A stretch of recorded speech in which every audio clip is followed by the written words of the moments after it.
Ho aminareo ane ry havana ny fahasoavana sy ny fiadanana avy amin'Andriamanitra ray sy Jesoa Kristy tombontsika. Amen. Ambarao ny fahafahana. Ambarao ny fahafahana. Zany no mofinaina atsika anio amin'ny bokyny Jeremia mpaminany toko 50 ny andininy voalohany hatramin'ny andininy 5 ihany. Andeha vakitsika amin'ny anaran'ny Tompo manao hoe: izao ny teny nampilazain'i Jehova ny Jeremia mpaminany ny amin'ny Babilôna dia ny tanin'ny Kaldiana. Ambaraonareo, eny, torio any amin'ny firenena ary manangana faneva. Torio fa aza fenina, ataovy hoe afaka Babilôna. Mangahy abela, raiky tahotra Merodaka, eny, mangahy ihany sampiny, raiky tahotra ny sarin-javatra. Fa misy firenena avy any avaratra miakatra hamely azy ka ahatonga ny tany ho laotsy sy mponina intsony. Fa na ny olona na ny biby dia samy andositra ka ho lasa avokoa. Amin'izany andro zany sy amin'izany fotoana zany ho Jehova dia ho avy ny zanak'Israely, dia izy mba amin'ny taranaka Joda, eny, andeha izy sady hitomany eny am-pandehanana ka hitady an' Jehova Andriamanina. Anontany lalana makany Ziona izy sady anatrika akany ka anao hoe avia ka maneke ho an'i Jehova amin'ny fanekena mandrakizay izay tsy ho atonoana.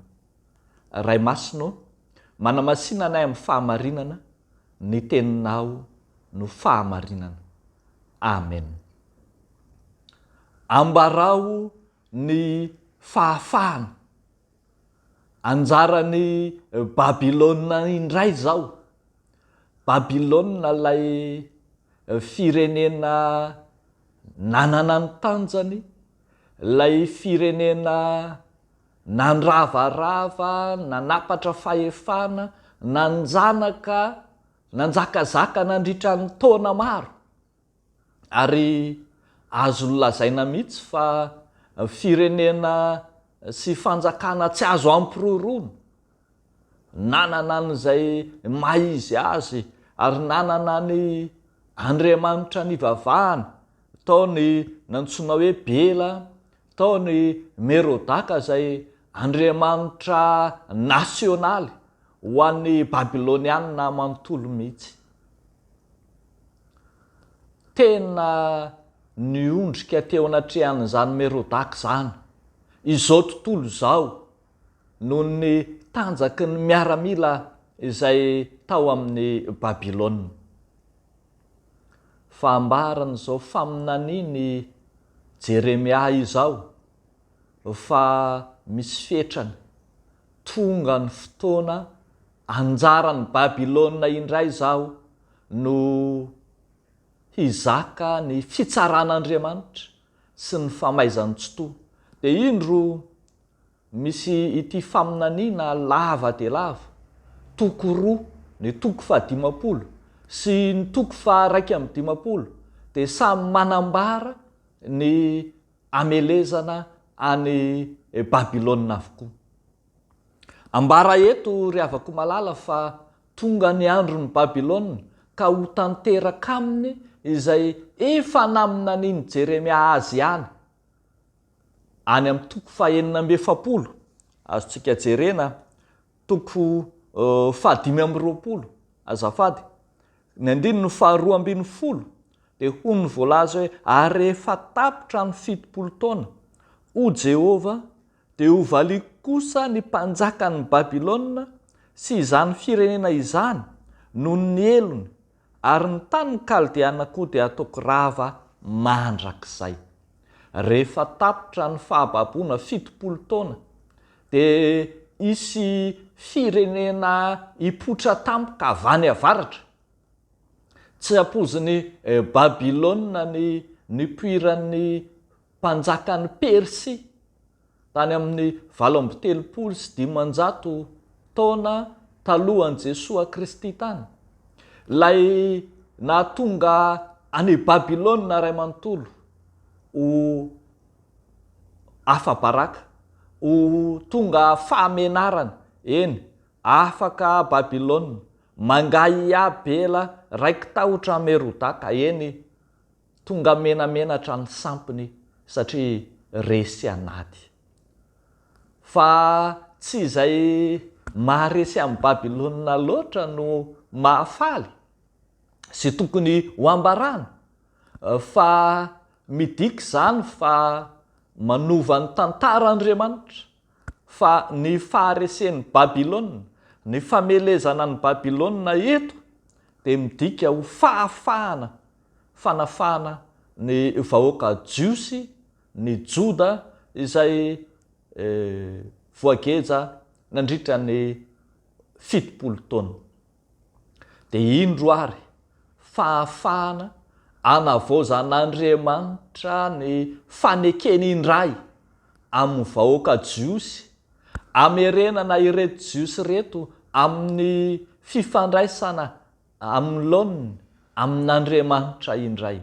Midika fa voafehan'i Jehovah Andriamanitra ny Andriamanitry ny Babilôniana ka dia ho resy tosika eo anatrehany izy.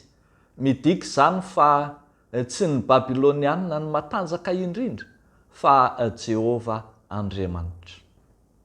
Dia asain'Andriamanitra toriana, ambara, eny lazaina fa resy Babilôna ary iverina amin'ny fanekeny kosa ny vahoakan'ny Joda.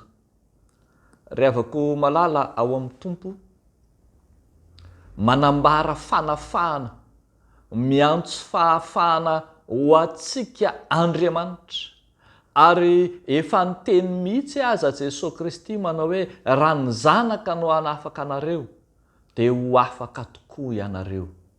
Na inona endrika Babilôna lehibe, mamatotra, mangeja, tsy refesy mandidy, mampiorooro sy manjakazaka eo amin'ny fiainanao, dia antsoy ny fanafahana, ambarao ny fanafahana fa mbola manana Andriamanitra lehibe lavitra noho izany ianao, manana Andriamanitra afaka mifehy ny izay mangeja anao.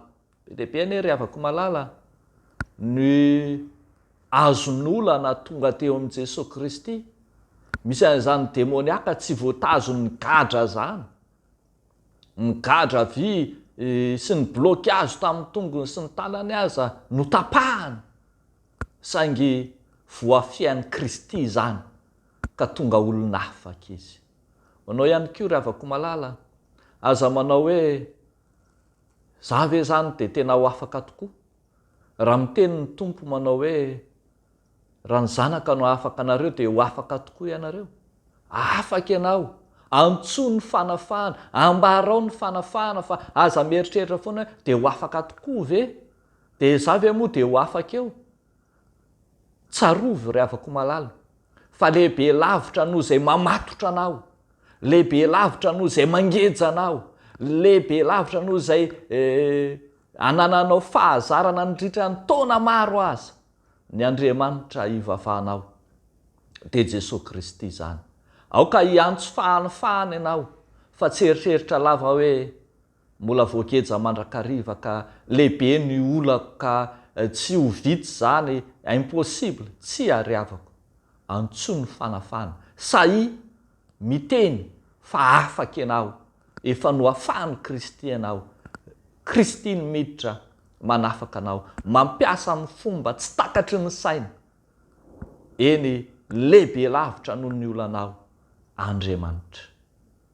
Antsoa ny fanafahana, ambarao fa raha misy olona ao amin'ny Kristy dia olom-baovao izy. Efa lasa ny zavatra taloha, indreo tonga vaovao ireo.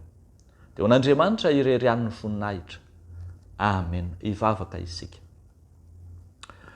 Ry Andriamanitra mandrakizay eo, Andriamanitra miazona ny fanekenay tokoa ianao ka tsy mitahiry anay anaty fahaverezana sy ny fangejana fa efa nanomana fanafahana mezinezina ho anay ianao.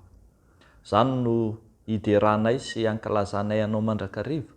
Izany no ireharehanay fa manompo Andriamanitra velona izahay. Ankehitriny izay Tompo dia mahatsiaro am-bavaka manokana ny ampiorina amin'ny finoana ny kristianina, ireo izay mino anao, mba tsy ho voahozongozona ny finoany eo anatrehan'ny firehana maro samihafa, eo anatrehan'ny hazakazaka samihafa, eo anatrehan'ny fahasahiranan'ny fiainana, eo anatrehan'izay rehetra mety mampivary lavo. Dia mangataka izay Tompo raha sitrakao, aoreny tsara, azony ny finoana kristianina izay efa nomenao ny mino ka tsy ho voahozongozona izany ary tsy emotra amin'ny finoana izy na toy inona na toy inona. Dia amin'ny anaran'i Jesosy Kristy ilay Tompon'ny finoanay, anaovanay izany vavaka izany, misaotra Tompo. Amen.